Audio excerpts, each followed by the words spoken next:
안녕하십니까. 이번 한국융합기술연구학회 2023년 학예 국내 학술대회에 참석하게 된 발표자 김윤정입니다. 저는 청소년의 고카페인 음료 섭취와 주관적 건강 상태와의 관련성에 관한 연구를 준비하였습니다. 연구는 연구의 배경 및 필요성, 연구 목적, 연구 방법, 그리고 연구 결과와 결론으로 구성을 하였습니다. 1997년 시장에 판매되기 시작한 카페인 음료는 판매량이 급속히 증가하였고 전 세계적으로 500여 종 이상이 판매 중에 있습니다. 우리나라 역시 10대와 20대를 중심으로 고카페인 음료가 소비가 급증하고 있어서 고카페인 음료 섭취에 대한 우려 역시 증가하고 있는 상태입니다.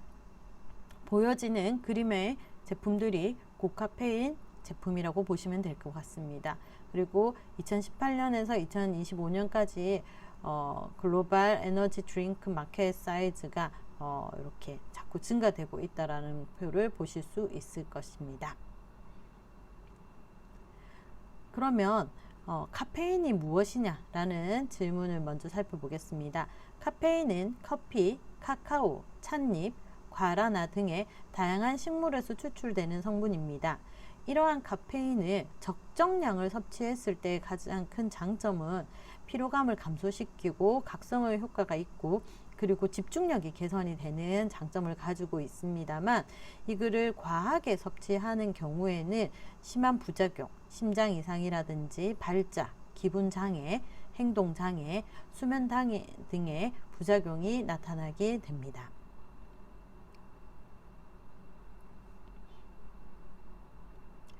그래서 우리나라 식품의약품안전처에서는 카페인 최대 1일 섭취량에 대한 공고량을 성인은 400mg 이하, 임산부는 300mg 이하, 어린이와 청소년은 체중 1kg당 2.5mg 이하로 공고량을 제한하고 있습니다. 여기에서 저희는 청소년기가 메인 포커스가 되어서 이 본 연구를 실시하였습니다. 청소년기가 무엇이냐? 청소년기는 아동기에서 성인기로 넘어가는 과도기를 청소년기라고 합니다. 이때 형성되는 건강 관련 습관은 평생 건강에 영향을 주고 있고 그렇기 때문에 청소년기에 올바르고 건강한 생활 습관 형성이 매우 중요합니다. 특히 청소년기 수면에 대한 선행 연구 결과 우리나라 청소년들은 학업 등으로 평균 수면 시간이 6시간 미만이라는 굉장히 짧은 적정 수면 시간이 7시간에서 8시간 이상으로 공고를 하고 있는 거에 비해서 낮은 시간을 자고 있습니다. 그러다 보니까 충분한 수면 상태를 유지하지 못하는 상황에서 학생들이 잠을 쫓고 학업 집중도를 높이기 위한 방안이 필요를 했고 이것이 이제 학생들이 손쉽게 접할 수 있는 에너지 음료, 다시 말해 고카페인 음료를 섭취하기 시작되었습니다. 이거와 관련해서 2017년 일본 중독학회에서는 일본의 전국 38개 병원을 대상으로 급성 카페인 중독으로 응급 이송된 환자 수를 조사하였습니다. 조사한 5년간 101명이 응급 이송이 되었고 이 중 3명은 사망을 하게 되었다라는 연구 결과가 있습니다. 이처럼 카페인 중독은 단순히 우리나라의 문제뿐만 아니라 지금 전 세계적으로 많은 문제점을 나타내고 있고 여기에 대한 준비를 하고 있는 상황입니다.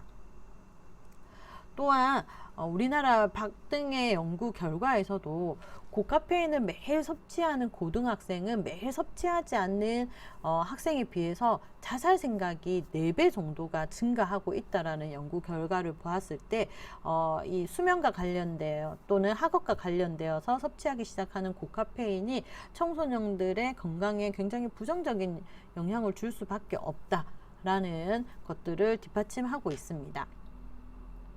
실제로 어떤 데이터에서도 보면 8시간 미만 수면자들이 73.5%가 이 음용을 하고 있고 8시간 이상 수면, 충분한 수면을 유지하는 친구들은 50% 이상 음용을 한다는 거에 있어서 그만큼 이제 충분한 수면을 잘 하고 있으면 이렇게 고카페인 섭취를 줄여들 수 있다라는 거고요.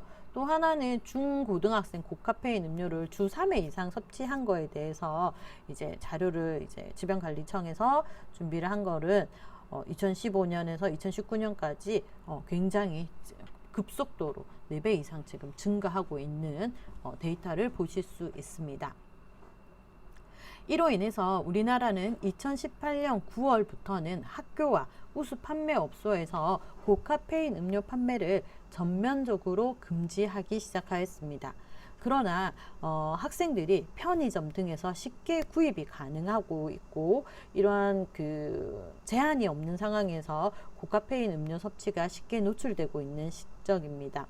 앞서 얘기했지만 이런 청소년들이 고카페인 음료를 섭취하는 목적은 수면을 억제 하거나 아니면 신체 활동을 증가하기 위한 것으로 나타났고 또 하나 이제 연구 결과를 살펴보면 시험 기간 등이라든지 이런 특정 시기에 고카페인 음료의 섭취 빈도가 증가되고 있는 것은 결국 우리나라 청소년들은 학업 등과 이 고카페인 음료는 밀접한 관련성이 있다라는 것을 그 근거를 뒷받침해주고 있습니다. 그래서 본 연구의 필요성은 청소년의 고카페인 음료 섭취는 실제 활동 등을 포함하는 건강 행태 요인과 수면이나 스트레스 인지 등의 건강 수준 요인과의 관련성을 살펴보는 것이 무엇보다 필요한 상태입니다. 그래서 청소년의 주관적 건강 상태를 어떻게 평가하느냐에 따라서 의료 이용에 영향을 줄 수 있다라는 것이 이 연구의 필요성입니다. 그래서 본 연구의 목적은 청소년의 고카페인 음료 섭취와 주관적 건강 상태와의 관련성을 분석해서 도출된 결과는 향후 청소년의 주관적 건강 상태를 증진시킬 수 있는 정책의 기초 자료로 활용하고자 하는 것이 본 연구의 목적입니다. 청소년의 고카페인 음료 섭취와 관련된 연구 방법은 먼저 청소년 건강 행태 조사 자료 중에 2022년 원자료를 로데이터로 해서 이 로데이터는 매년 800개 중고등학교 학생 약 6만 명을 대상으로 해서 익명성으로 자기 기입식 온라인 설문조사를 실시합니다. 이때 설문조사에 포함되어져 있는 항목 중에서 무응답이라든지 결측 자료를 제외한 나머지는 를 제외한 5만 1,220명이 연구 대상으로 나타났습니다. 조사하고자 하는 연구 변수를 정의하며 먼저 일반적 특성, 건강 행태, 건강 수준, 주관적 건강 상태로 분류를 할 수 있는데요. 일반적 특성은 다시 학교 급수, 성별, 학업 수준, 경제 수준으로 구분하여 학교 급수는 중학교, 고등학교, 성별은 남학생, 여학생, 학업 성적은 상, 중상, 중, 중하, 하, 그리고 경제 수준은 상, 중상, 중하, 하의 범주로 구분하였습니다. 건강 형태는 아침 식사 주 횟수, 음주 여부, 흡연 여부, 학습 목적으로 앉아서 보낸 시간, 고카페인 음료 주 섭취 횟수가 되고 아침 식사 주 횟수는 0일, 1에서 2일, 3에서 4일, 5일 이상으로 구분하였고 음주와 흡연은 비음주와 비흡연 그리고 음주와 흡연으로 구분하였습니다. 학습 목적으로 앉아서 보낸 시간은 6시간 미만, 6시간 이상에서 8시간 미만, 8시간 이상, 10시간 이상, 10시간 이상에서 12시간 미만, 12시간 이상으로 범주를 구분하였고 고카페인 음료 주 섭취 횟수는 0회, 1, 2회, 3에서 6회, 그리고 7회 이상으로 구분하였습니다. 건강 수준은 잠으로 피로 회복 정도와 주관적 체형 인식, 스트레스 인식으로 구분을 하였고 잠으로 피로 회복 정도는 충분, 보통, 불충분으로 범주를 구성하였고 주관적 체형 인식은 좋음, 보통, 나쁨으로 구분하였습니다. 스트레스 인지는 많이 느낌, 보통, 느끼지 않음으로 구분을 하였고 종속 분수인 주관적 건강 상태는 좋음, 보통, 나쁨으로 구분하였습니다. 연구 분석 방법은 일반적 특성과 건강 행태, 주관적 건강 수준은 빈도 분석과 교차 분석을 실시하였고 청소년의 고카페인 음료 섭취가 주관적 건강 상태에 미치는 영향 요인 분석은 다중회귀 분석을 실시하였습니다. 모든 검증 수준, 유의 수준은 P는 0.05 이하로 설정을 하였습니다. 다음은 연구 결과입니다. 먼저 인구 사회학적 특성입니다. 보시게 되면 중학생 이렇게 보시게 되면 중학생의 54.0% 그리고 고등학생은 46%였고 성별은 남자가 50.9, 여자가 49.1%였습니다. 그리고 성적의 경우에는 중이 가장 많았고 경제 수준은 중, 그리고 아침 식사 빈도도 5일 이상, 그리고 음주 여부와 흡연 여부는 비음주와 비흡연이 각각 66.1, 91.3, 그리고 앉아서 보낸 시간, 학습 목적으로 앉아서 보낸 시간은 6시간 미만이 29.2%로 가장 많았습니다. 잠으로 피로 회복 정도는 불충분하다가 45.3으로 가장 많았고 주관적 건강 상태는 좋다라는 것이 63.5%로 나타났습니다. 주관적 체형 인식은 나쁘다라는 게 37.8%로 나타났고 스트레스 인지는 보시면 보통이다 라는 것이 41.8%이나 많이 느낀다도 41.2%로 학생들의 스트레스 인지는 높은 것으로 나타났습니다. 고카페인 섭취 횟수는 영해가 51.8%로 나타났지만 7회 이상이 5.6%로 높게 나타났습니다. 급수에 따라서 이렇게 살펴보시게 되더라도 여기 보시면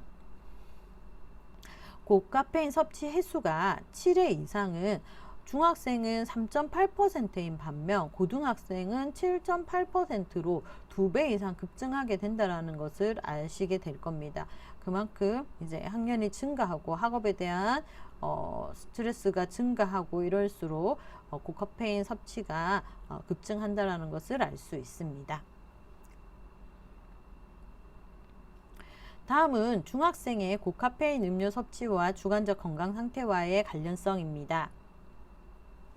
중학생의 고카페인 섭취와 주관적 건강 상태와의 관련성은 보시는 표와 같고 주관적 건강 상태가 좋은 경우는 66.0%, 보통은 25.4, 그 다음에 나쁘다라는 것은 8.6%였습니다.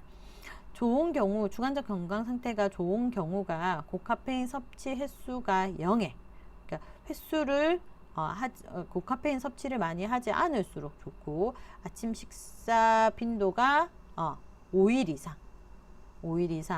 그리고 앉아서 보낸 시간, 학습 목적으로 앉아서 보낸 시간은 6시간 미만, 그리고 스트레스 인지는 보통인 경우, 중학생은 보통인 경우, 그리고 잠으로 피로 회복 정도는 불충분한 경우로 이게 가장 많이 나타났고 나타났습니다.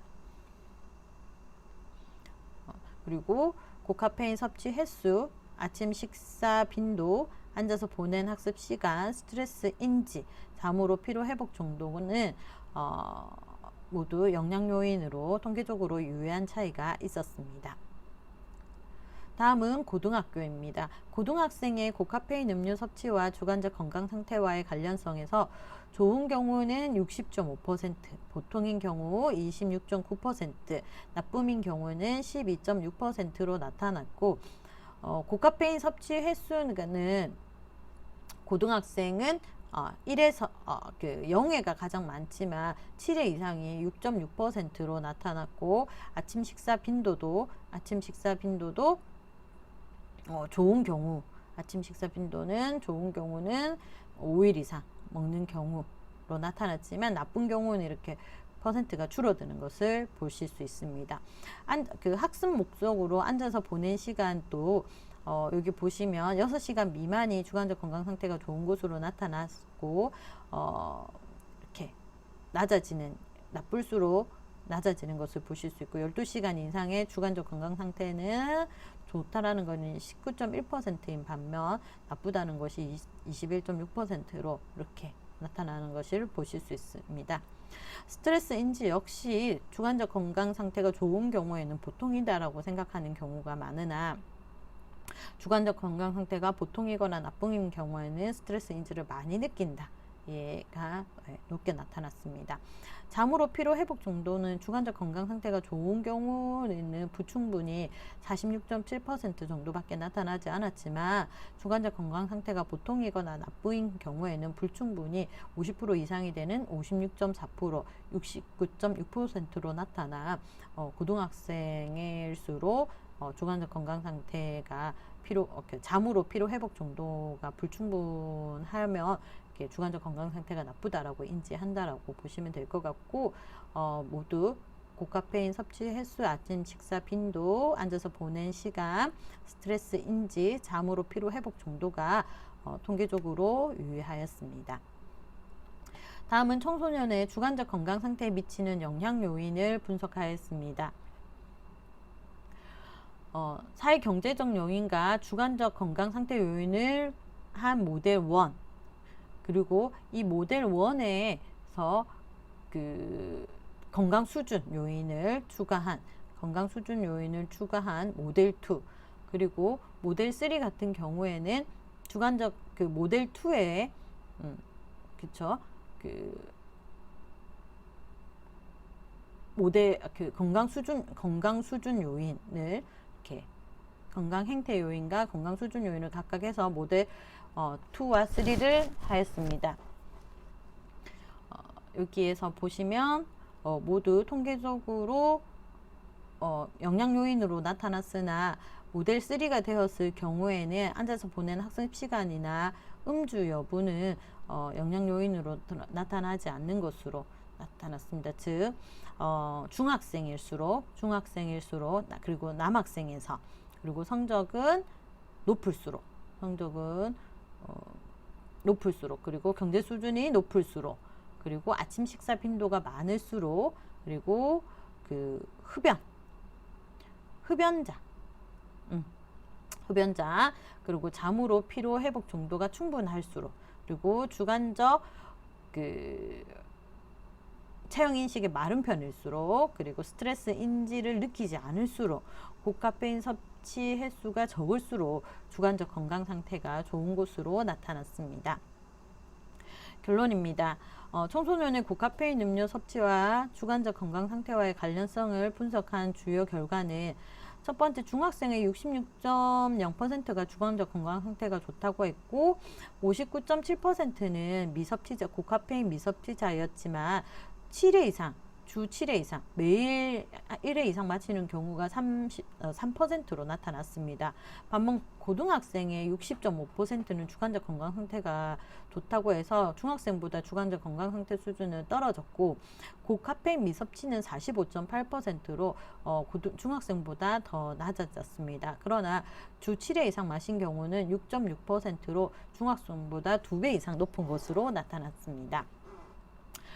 청소년의 주관적 건강 상태에 미치는 영향 요인은 중학생일수록 그리고 남학생에서 성적이 높을수록 경제 수준이 높을수록 아침 식사 빈도가 많을수록 흡연자일수록 잠으로 피로 회복 정도가 충분할수록 주관적 체형 인식이 마른 편일수록 주관적 건강 상태가 좋은 것으로 나타났습니다.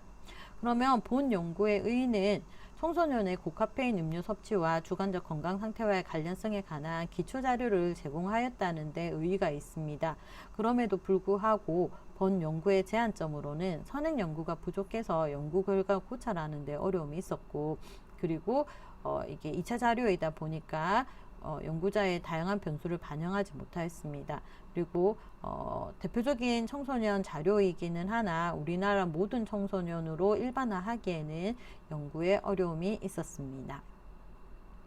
지금까지 청소년의 고카페인 음료 섭취와 주관적 건강 상태에 관한 연구로 발표하게 된 김윤정 채령이었습니다. 끝까지 경청해 주셔서 감사합니다.